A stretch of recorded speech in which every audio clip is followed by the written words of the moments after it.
Well, welcome everyone to the second event in this week for the Arts and Humanities induction called The Matter of Black Lives. I'm very excited to have you here today for this event which is structured around Janelle Lemonet's 2018 album and visual album, or as she calls the motion picture, Dirty Computer. Before I present to you our two fantastic panelists, I want to talk a little bit about the impetus behind this week.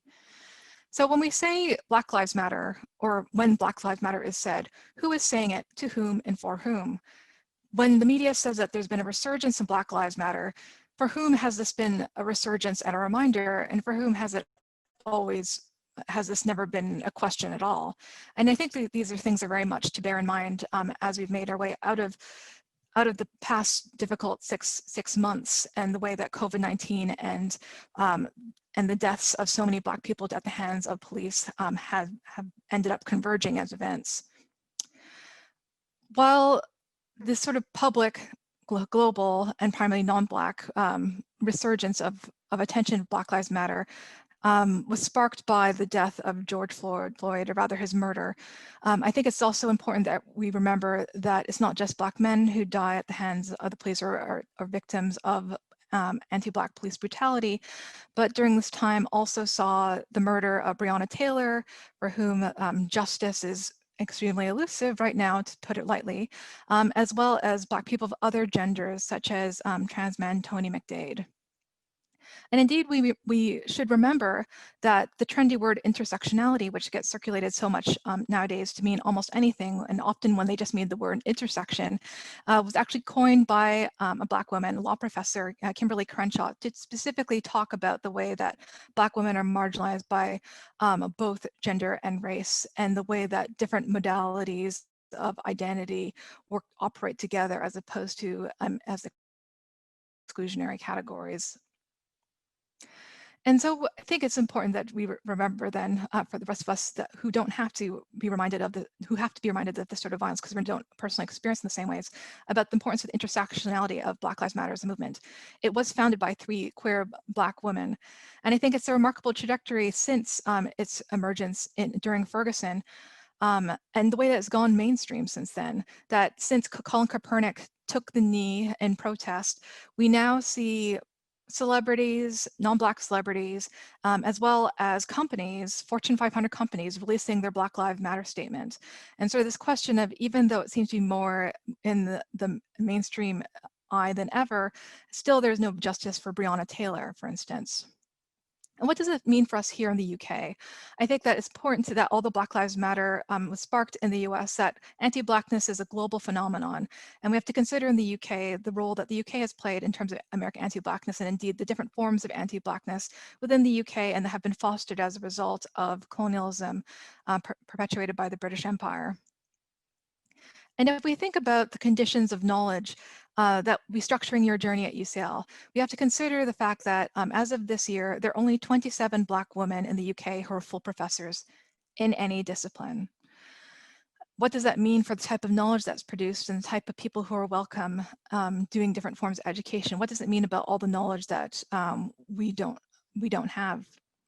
And then, of course, what does this mean at an institution like UCL with the number of Black academics that we have on permanent staff? Indeed, when I tell these statistics to friends in North America, their response is always shock, saying, but London is so diverse. And I always say, well, it kind of ends where our university begins. And I think that that is sort of the challenge that is facing all of us to widen participation, but how do we make the space better and more livable for so many who are here?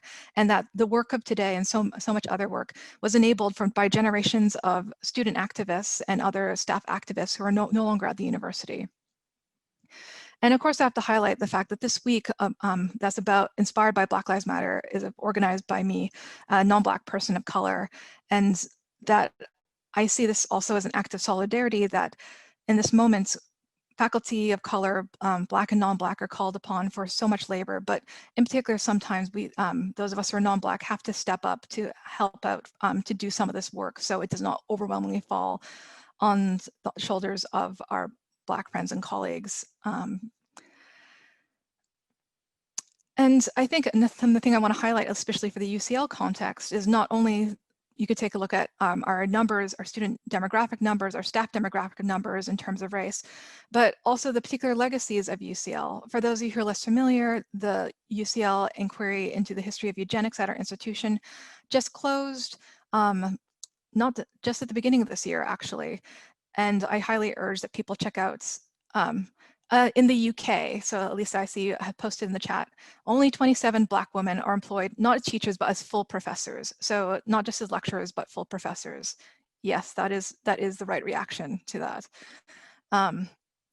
But since there's this history of eugenics at UCL, that although Galton was not formally associated with UCL, of course we have spaces that have been named after him, although they are being renamed now, and his disciples, Carl Pearson, were part of UCL. And this is sort of a legacy that we have to reckon with.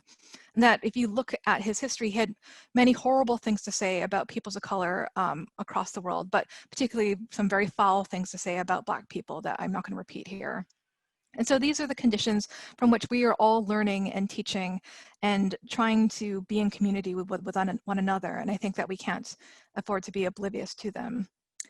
And that the starting points for this learning is identity. And while identity does not equal analysis, it is an important starting point for us to acknowledge that those are the conditions from which we acquire and produce knowledge ourselves, and the way that this focus on the individual should lead outward to the structural and systemic. And so now for the specifics of today. The idea of having this film club event structured around Janelle Monáe's Dirty Computer is because the past several months have brought to attention spectacles of Black death and suffering as a way of drawing attention to Black Lives Matter again. And yet there's a way that those spectacles become voyeuristic, they become pornographic, they end up over-determining Black life by over-representing Black death. And so Janelle Monáe gives us an example of the way that critique, an Afrofuturist critique, can be generative, beautiful, sorrowful, and full of possibility and community building. And on that, I will turn to introduce our two wonderful panelists. First up, we have Rolake Asabia, who is an artist and a PhD researcher in the English department at UCL. Her work explores the nuances of Blackness, feminism, and escapism, with a concentrated focus on the themes of isolation and kinship in Black British women's contemporary literature. She believes in the importance of care practices beyond theoretical frameworks, and the combination of her art practice and work as a scholar means that she continues to develop an interdisciplinary and multi-layered approach to her research.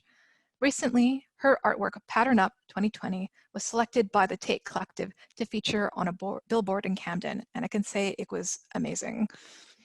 And then we have a talk by Dr. Jonathan Ward, who joined King's in 2019 as lecturer in American literature after having taught at the University of East Anglia, University of Hertfordshire, University of Westminster, and Oxford Brookes University.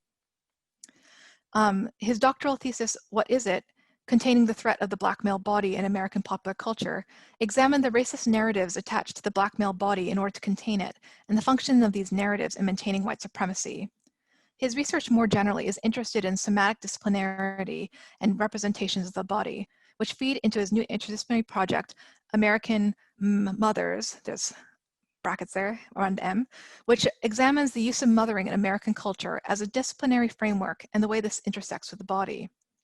In his teaching, he's particularly interested in interrogating traditional foci within academia. As a queer person of color from a working class background, he is passionate about the ways in which education can be utilized to reveal the voices and experiences of those who've been historically marginalized and erased, in addition to making the spaces in which he teaches as accessible and inclusive as possible. So first up, we'll have Rolake, and then we'll have an excerpt from Dirty Computer from the Frame narrative, and we'll be going into Jonathan Ward's talk, and then a screening of one of the music videos, and then we'll go to the breakout. So Rolake, take it away. Hi everyone, so I'm just going to give a brief introduction into Black feminism, and it's by no means an expansive look on feminism because there's so much to cover, but I'll just introduce you to some key concepts, some people and some history, and I'm going to share my screen with you for a PowerPoint. Okay, so introduction to Black feminism. So historically, Black feminism and its impacts have firm roots, and we've seen this in the work of Sojourner Truth as an activist and abolitionist, and in the 20th century as well with Ida B. Wells with her work in anti-lynching activism. We've also seen it in the work of Anna J. Cooper and her text, A Voice from the South, which is noted as being a foundational text for early conceptions of Black feminism. But Black feminism, as we may know it, started to gain more prominence in the 1960s and 70s.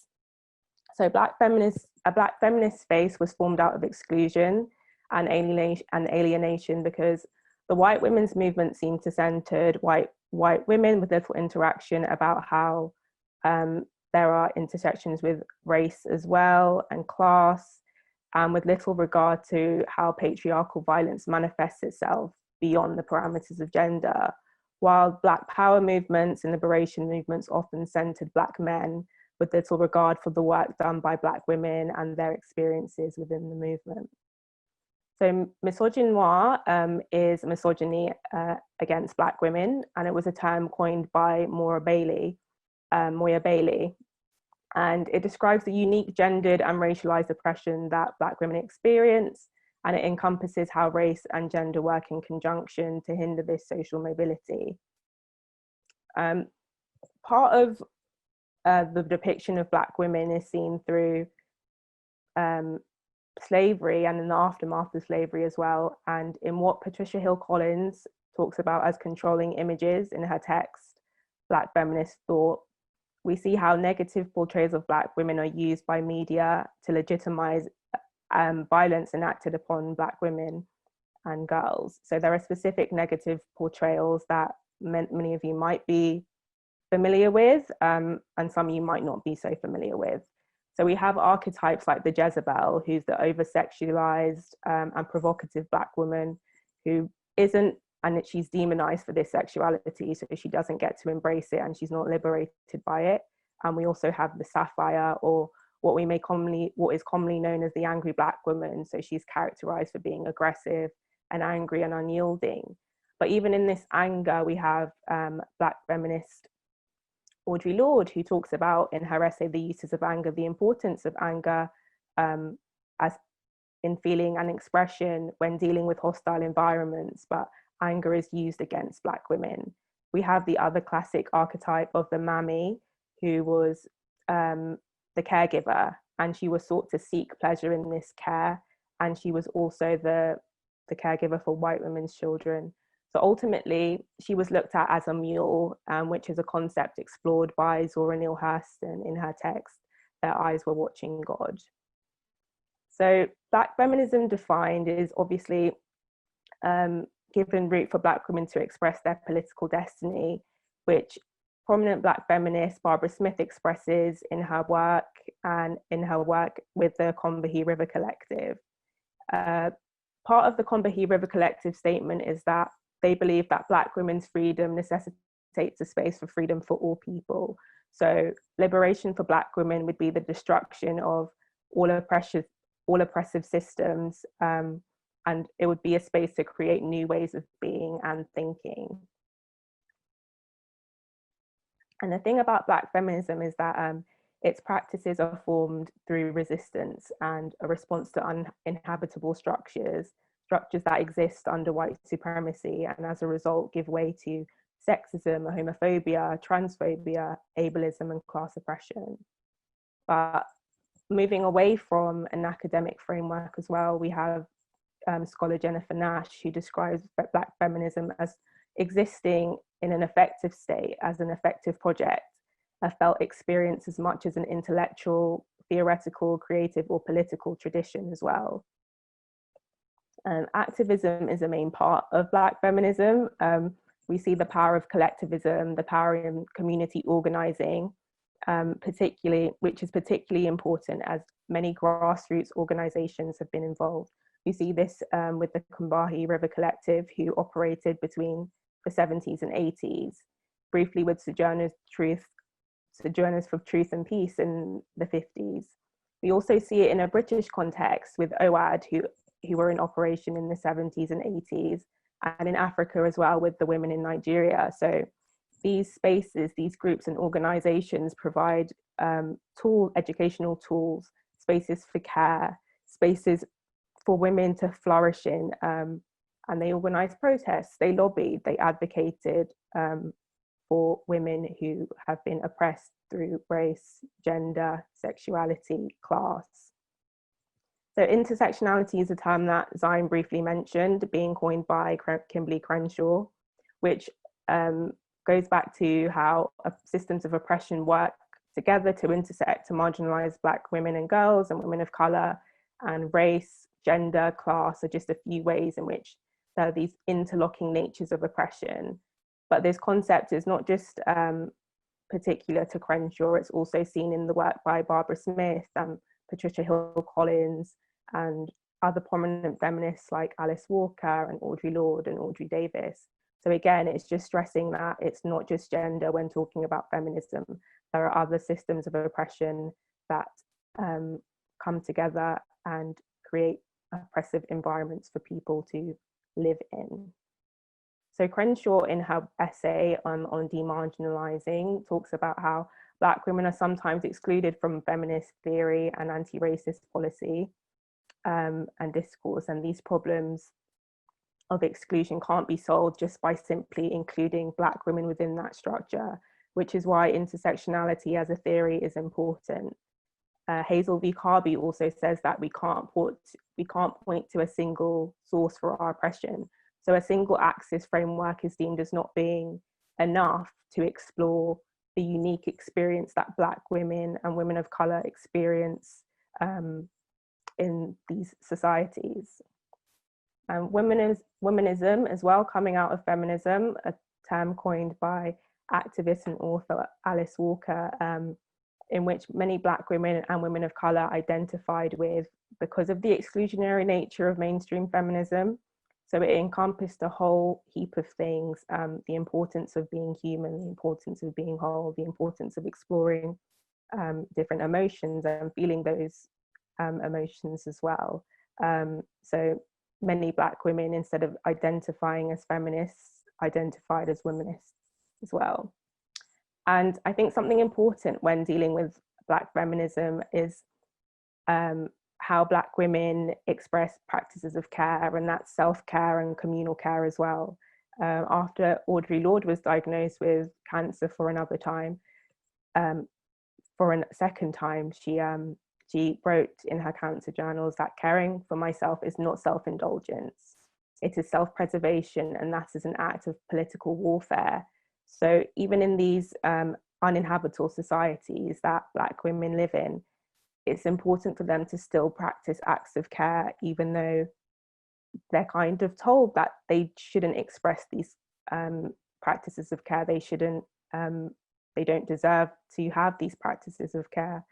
And Saidiya Hartman also writes that care is the antidote to violence, which I think is a very powerful statement, because in a world in which there is so much hostility, particularly for women and girls and people of marginalized genders who can't thrive, care is the only way to sort of alleviate that violence. So therefore, yeah, communal care in a transformative sense can provide healing, and it fosters spaces for Black women and girls to flourish in. And we also see this in terms of Black joy and the importance of laughter and the importance of community building and spaces, which is why if going into Janelle Monáe's work and Dirty Computer, specific scenes of enjoyment make it a much more palatable viewing experience, because you're seeing Black women come together, Black women creating those spaces of care, those spaces of love. And yeah, so that's my little introduction, and here's a brief reading list if anyone wants to go into it a bit more. But yes, thank you. Thank you so much, Rola K. Virtual round of applause. Thank you.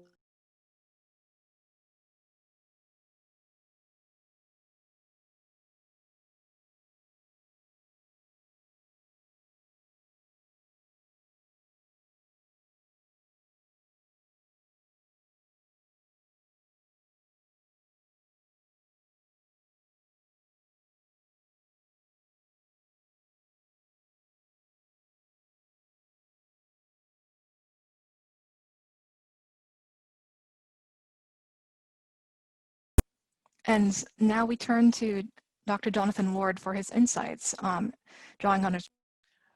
Thank you, Zain. That was really amazing. Thank you for also Rolake, the really great talk.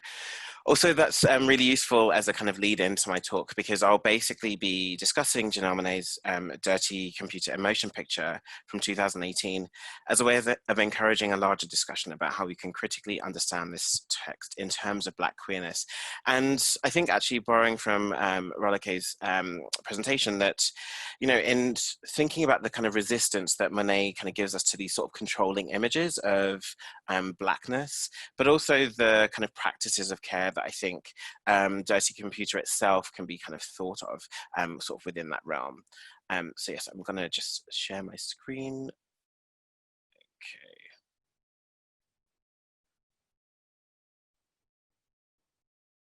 Okay. Okay. So the useful thing about kind of having that sort of brief introduction is that I'll be talking about a lot of the images from Dirty Computer, but that's kind of a nice sort of lead in to my discussion. So the voiceover at the start of Dirty Computer says, people began vanishing and the cleaning began. You were dirty if you looked different. You were dirty if you refused to live the way they dictated. You were dirty if you showed any form of opposition at all. And if you were dirty, it was only a matter of time. So this resonates with the history of eugenics and the kind of notion of sort of perfecting or correcting any kind of problematic aspects of humanity. And this calls to mind various examples of racial cleansing in both American and global history. So this kind of eugenic process takes place at an institution called House of the New Dawn. So we have here the kind of white supremacist notion that in this sort of eugenicist process that there's a kind of possibility of renewal. This is also a space that's not only visually marked by whiteness in the overwhelming and stark tonality of House of the New Dawn, but it's also marked by visual signifiers of surveillance, which again is evocative of the eugenicist project, which surveys the somatic terrain of populations with the ostensible intention of strengthening the nation state. Monáe situates this narrative of surveillance, control, and resistance of the body firmly within the realm of Black queer identity, not in an exclusionary sense, but simply by centralizing this particular embodied experience. Here we have an example of the visual play with whiteness as a signifier.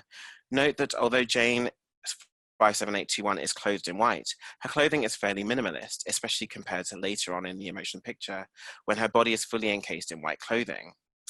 And thus at this moment, her Black body is literally resisting the encroachment of whiteness. The worker who is imaged here of House of the New Dawn is about to place this white helmet upon Jane's head, exemplifying the intentions of House of the New Dawn to use whiteness to contain Blackness.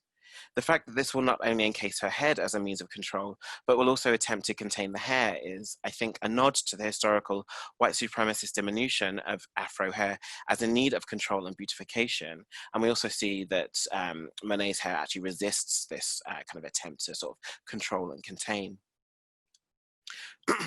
Jane is required to go through the cleaning process, i.e. purification, called Nevermind. So here we have a kind of linguistic play with the notion of distraction of hegemonic control, right, the call to Nevermind. But this also plays on the history of Blackness always being seen within the racist imaginary as always body and never intellect, so never the mind. It's also important here, I think, that not only are the two New Dawn employees who initiate the Nevermind process two white men, but that they are consistently signified by their gaze and their manipulation of technology to quote unquote correct the Black body, thus exemplifying the systemic gaze and control of white patriarchy, particularly as it is experienced by the Black queer femme subject. Sarah Ahmed, in The Cultural Politics of Emotion, notes that we can consider the sanitized space as a comfort zone. Normativity is comfortable for those who can inhabit it. Ahmed's thoughts are particularly pertinent here. The sanitization is literalized by the Nevermind cleaning process, and the erasure of the queerness of the Black subject exemplifies the work of the normative, whether heteronormative or homonormative, nation state, which takes as its goal the assimilation of the quote-unquote deviant subject, in this case exemplified by queerness and Blackness. With the accompanying accompanying strategy of destruction of the deviant or non-normative body, as we can see through the state and state-sanctioned violence visited upon queer Black bodies, which of course mark much of our urgent discursive activism in our current moment. The forced normativity that takes place in House of the New Dawn is visually signified by white smoke, and I think that this is a very deliberate choice, as it situates normativity as being inextricably connected to whiteness. Here we see the Nevermind process engulfing Jane in this whiteness, with the consequent result that she incorporates this whiteness. She is literally forced to breathe it in. Alondra Nelson states in Introduction, Future Text that Blackness gets constructed as always oppositional to technologically driven chronicles of progress. Monet uses the computer as a symbol of otherness, where white supremacy has historically cast the Black body as sub or non-human, and only useful in terms of its performance and or output, physical, sexual, or reproductive labor. Casting the Black body as a dirty computer not only allows us to think about it as being non-human, but also engages with the ideas of disease and perfectibility, so again taking us back to eugenics. But the album reclaims the computer as that which represents the future. It also sutures Blackness to an image of futurity rather than primitivity. Dirty Computer is a clearly Afrofuturist text, in its centering of Blackness within the space of futurity, whilst also interrogating the potentialities that technology represents for Blackness. As scholar Mark Derry notes in Black to the Future, there is an urgency in Black folks being able to envision a future for themselves. Afrofuturism has the potential to recuperate the Black body into a space of protest and agency. The metaphorical use of the body as technological object is both a response to the historical dehumanization of the Black body, and an acknowledgement of the ways in which technology can be harnessed as a political tool to resist white supremacy. What I mean by this is that Afrofuturism as a genre offers particularly tempting ways to reconfigure technology or the machine as a positive thing, and makes sense because Black bodies have historically been conceived of as machines in order to aid white supremacy. This engagement with technology and its possibilities is threaded throughout Dirty Computer. Here we see one of Jane's memories of being stopped for inspection by a drone, at which point she and her passenger show their electronic identification that is then scanned.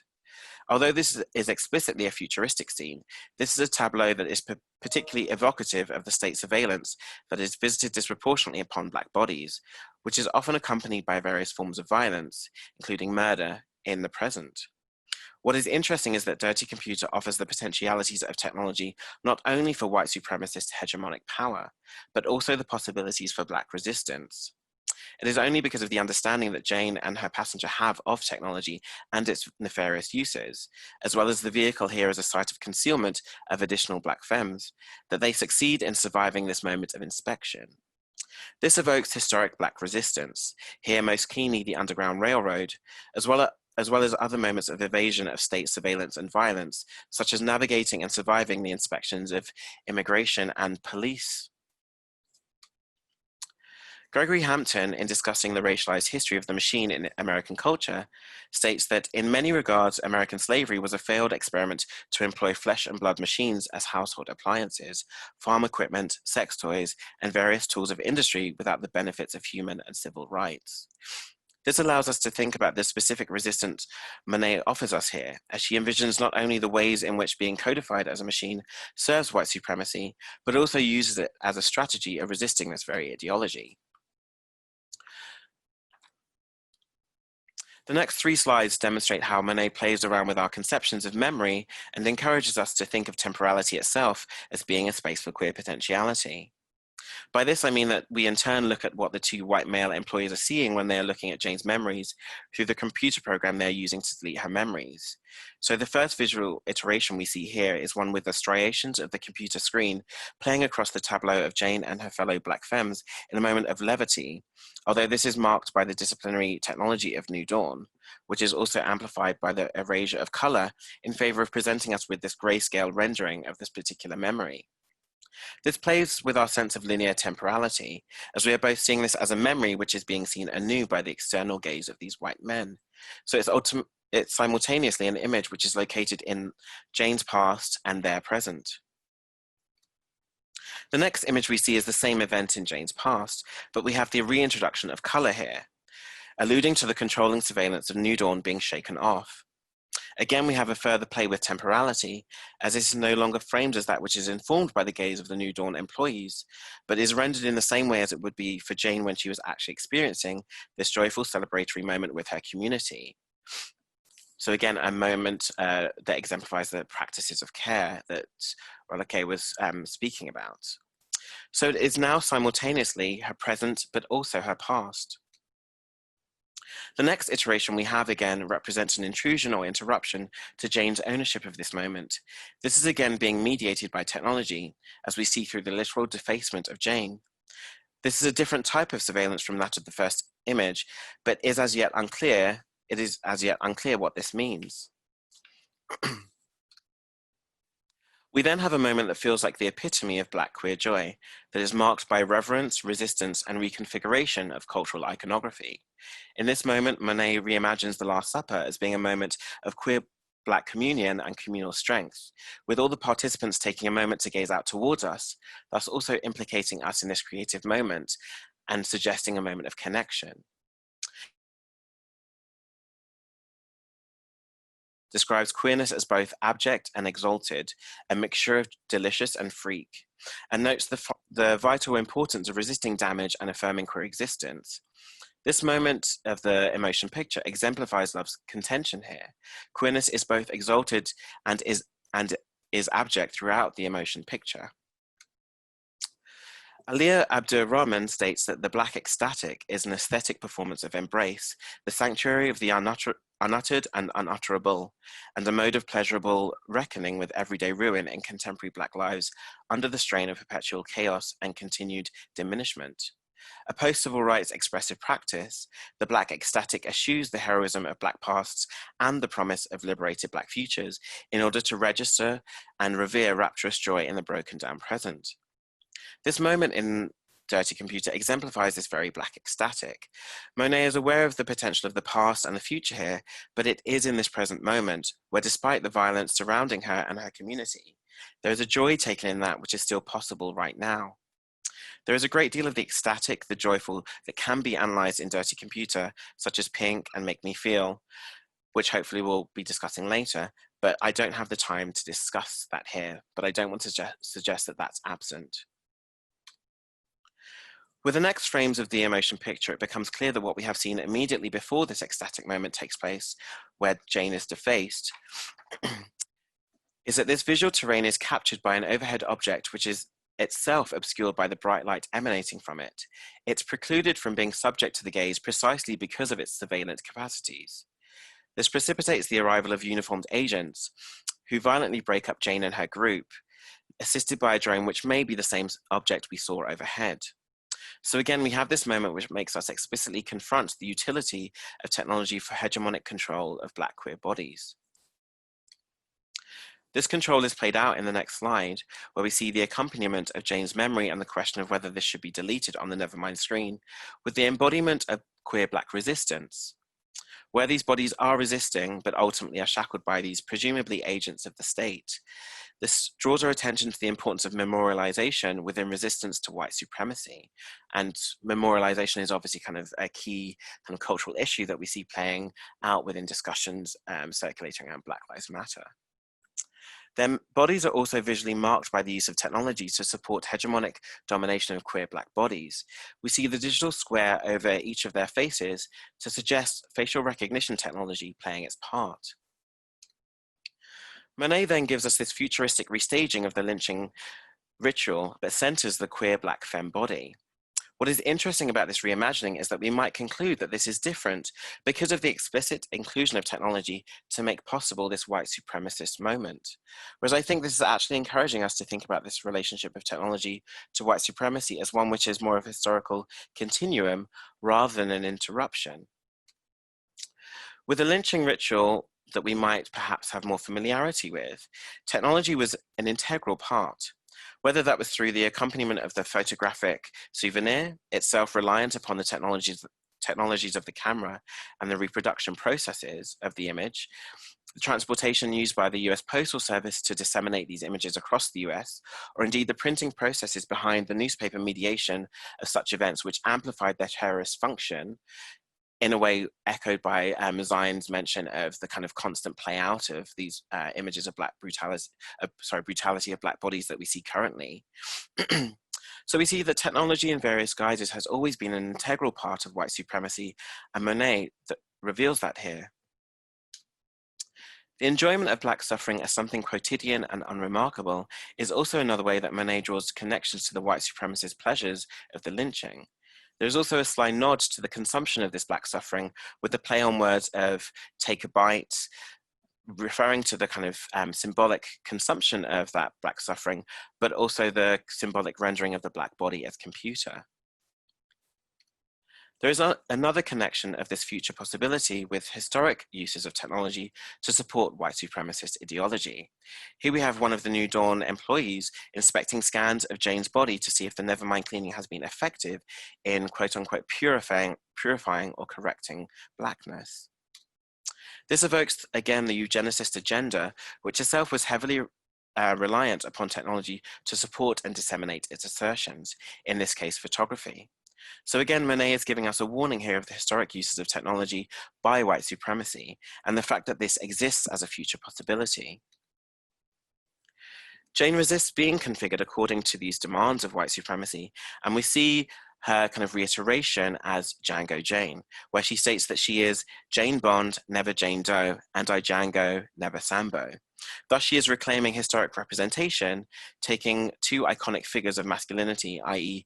James Bond or the spy, and Django or the cowboy, and subverting them, whilst also refusing the anonymous death as referred to by Doe, and the racist stereotype as implicated by Sambo. Towards the end of the emotion picture, again, we have the assertion of the importance of memory, and thus the past, in constructing a potential futurity in which Black queerness is elevated and celebrated. Within the racist rhetoric of House of the New Dawn, freedom through the achievement of normativity is contingent upon forgetting, right? So as Zen says, all we have to do is forget. In fact, remembering is crucial to the survival of Jane, Zen, and Che's queerness and refusal of white supremacy, as it is through the effective relationship to the intimate history of Jane's tattoo that allows Zen to unshackle herself from the impacts of Nevermind. And finally, just before we see their triumphant escape from House of the New Dawn, Jane demonstrates that it is her ability to utilize the language and behaviors of this white supremacist space that allows her to outmaneuver it. This suggests that although technology does have these negative possibilities, one of the ways of marshalling it in the service of Black queer resistance is through developing our knowledge and mastery of it. At the end of the emotion picture, we see Jane escape from the facility where two white men are trying to erase her memories in a space visually marked by whiteness and the processes of violence, surveillance, and experimentation, with the help of her lovers Zen and Che. Queer Black solidarity and collective action permits an escape from white supremacy. Monet's Dirty Computer uses Afrofuturism here as a tool to disrupt white supremacy. This is not only because of a subjectivity which is fiercely female, femme, queer, and Black, but also because it delivers an unflinching critique of white supremacy while situating the queer Black experience as central and heroic. And here are the sources that I referenced within that talk, but I have also spoken to one of the organizers, and this PowerPoint will be available if people want to access it. So you'll be able to kind of take down any of these sources if you wish. Thank you. Thank you, Jonathan. That was absolutely brilliant. What amazing eye for detail and such a fantastic analysis. And I loved how seamlessly it flowed from Reloke's talk as well.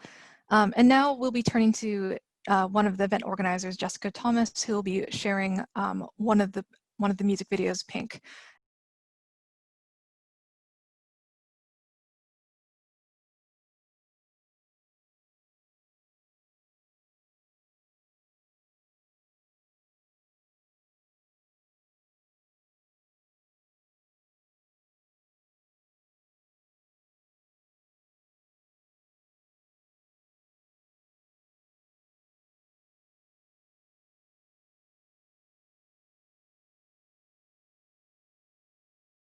So I hope everyone had as rich and exciting discussions as I know my group did. But I was hoping that we can start hearing from the different group facilitators about what they discussed. How about John, do you want to go first? Yeah, sure.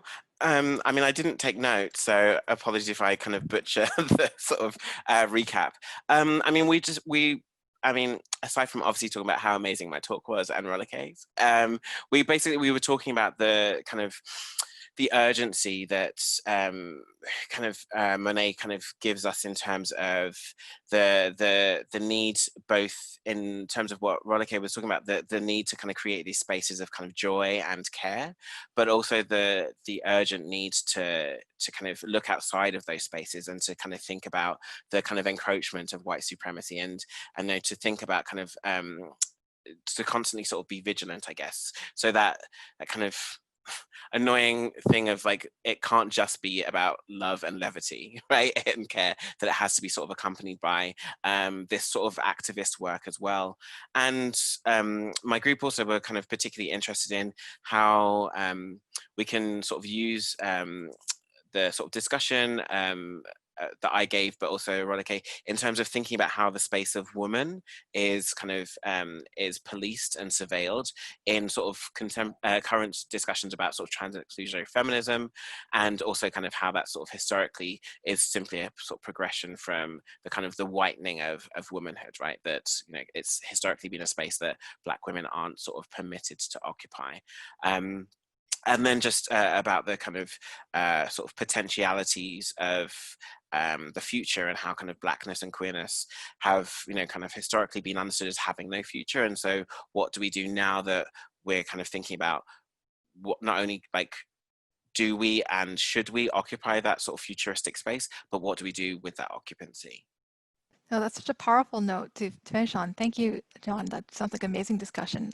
Rolake? Yeah, so I had a little breakout group with Jennifer. And again, it was a great discussion. We went back to John's analysis on memory and linking it back to the tattoo that that both of the characters went back to, and just obviously in terms of tattoos and their permanence, and then how she was able to reunite her memory going back to the permanence of the ink and the skin. And then also we spoke about constructions of Afrofuturistic constructions and the sci-fi space, but also how the concepts that were rooted in the narrative were still inside of this world. So it wasn't it wasn't far-fetched. It was, when dealing with whiteness, when dealing with how Blackness and queerness is policed, those are very much of this world and of the societies that we inhabit. But again, looking at how Monet was able to put that into a narrative where she explored notions of being outside of this world, and notions that were, oh sorry, thank you, Jennifer. Yeah, notions of being outside of this world as well. So yeah, it was a great discussion with Jennifer. She offered many exciting insights.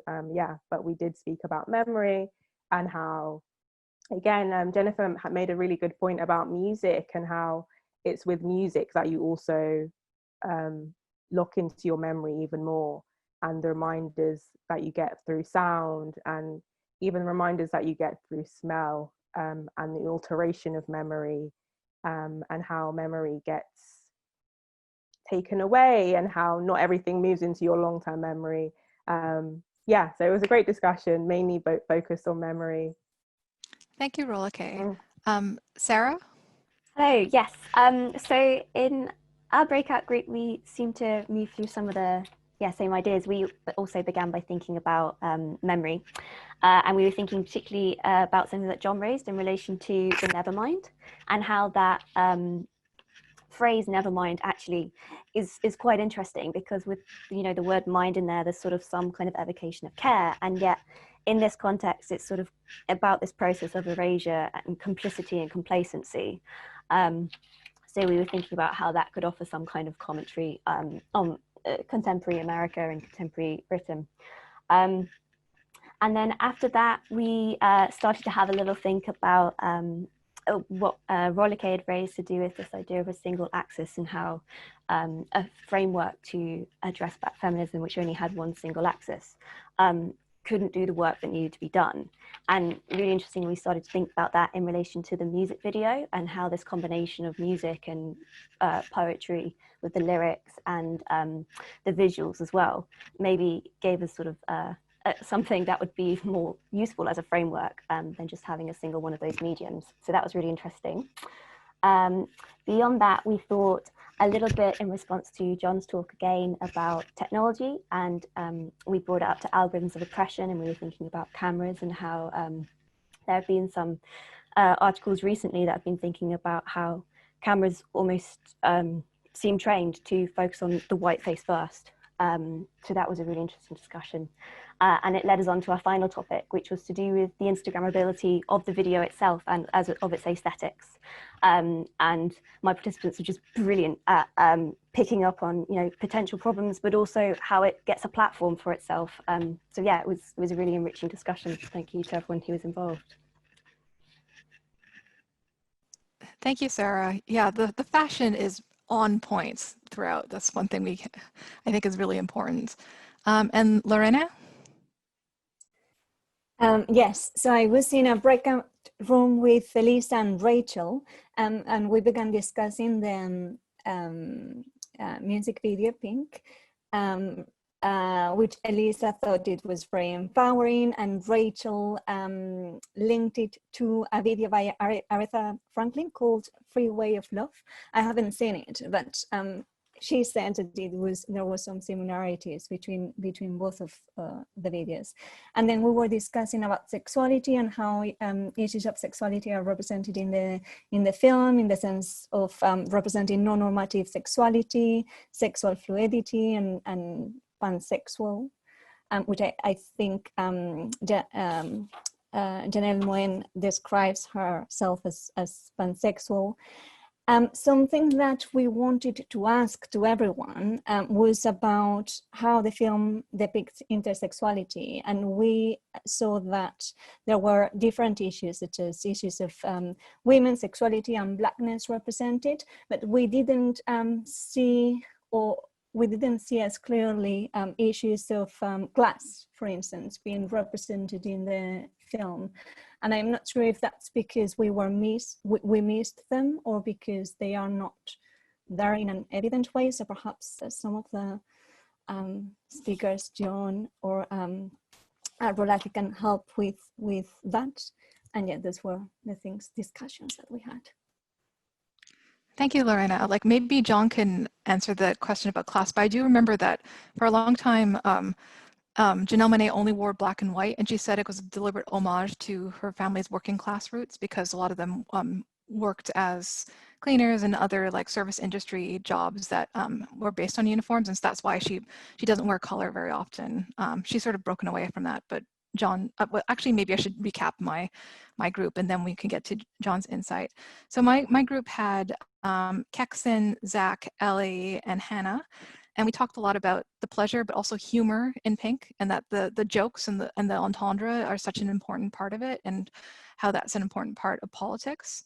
A lot of keen eyes here in terms of art history. People saw references with a performance artist, Ballet Export, as well as the photographer Zanelli Maholi. There's also the observation of the way that she was sort of redoing the sort of Americana all-girl imagery that people like Katy Perry and Taylor Swift get lauded so much for with their sort of girl squad, but here obviously being subverted for Black femme ends. Yeah, because a really rich and fun talk. Also learned a lot about the technical sides of it. I didn't know that this was a riff on a song called Pink by Aerosmith. So, you know, total hair metal, totally masculine, macho stuff. And there's really good analysis from one of our participants, Zach, about the way that Grimes worked with Janelle Monáe in terms of, like, I guess the way the synth is used and so forth, which is far too technical for me to relate. But it was absolutely fascinating discussion. I learned a lot. But I was wondering if John wanted to respond to the question from Lorena's group. Yeah, I mean, I don't have, to be honest, a really thought out answer to that. I mean, the one sort of thing that I would initially say is that, particularly within a sort of US context, that race is often a proxy for class.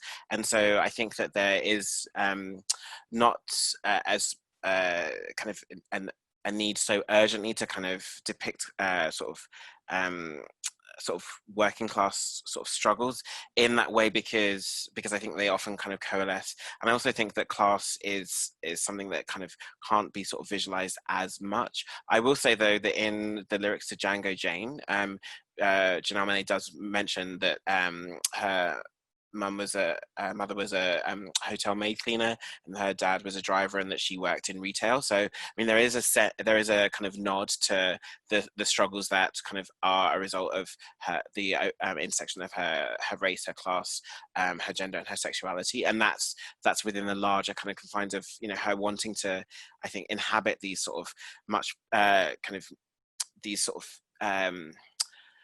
confined kind of cultural spaces, right? So when she mentioned Bond and Django, right? So she's kind of claiming a space for herself, because these kind of typically aren't occupied by Black bodies, by queer bodies, female bodies, or working class bodies. So I think that there is a kind of acknowledgement there. I just think because it's such a visual medium that it's not as easy to kind of capture that. Thank you, John. I guess, like, just to have some final thoughts. I hope that this, again, I hope you'd all join me in thanking Rolla Kay and Jonathan, perhaps in the chat, for their fabulous talks. And I hope that it's given everyone a lot of food for thought about the importance of popular culture around us and the way that it constructs our imagination for what we can see in the world, but also how we should imagine differently. And I think the sort of point of, like, looking at the music videos also just to a reminder that, like, all of it requires critical reflection and critical engagement, and that there's really important meaning making that is going on for all of us. And there's also a very personal attachment for me. Like, Janelle Monáe is the only artist I've seen multiple times in concert. And actually, I first came across her work when I was an undergrad, when she was still doing, I guess, was far more underground. I think it was like the Arch Android era of her work. And so I hope to have started a lot of you perhaps on your journey to Janelle Monáe fandom. Not that she's not that she's above reproach. Definitely there's things about, say, how she's talked about politics, which maybe are a bit more questionable, but nonetheless, I think that she's given such a rich set of resources for imagination and has contributed so importantly to Black creative cultural production. Thank you so much for joining us again. I hope that some of you may come to our final event tomorrow, which is a roundtable called Disciplines and Decolonization, which will be moderated by Paul Gilroy. He'll be talking a little bit about the new Sarkar Parker Riemann Center for the Study of Racism and Racialization. And it will be featuring a number of academics from UCL's Arts and Humanities, Melanie Ramjan Bold from UCL Publishing or Information Services, Seth Anziska from Jewish and Hebrew Studies, Feroz Vasunia from Greek and Latin, and Azadin Hador from CELCS. And all of them will be talking about their work, but also thinking in a meta way how their work is, like, critiquing or transforming their disciplines, and the way that all disciplines end up disciplining our knowledge, and how we have to work against that. And perhaps I think is an important thing to think about as we enter another academic year. Thank you all much again, and I hope you have a lovely evening. Sleep well and take care of yourselves. Thank you.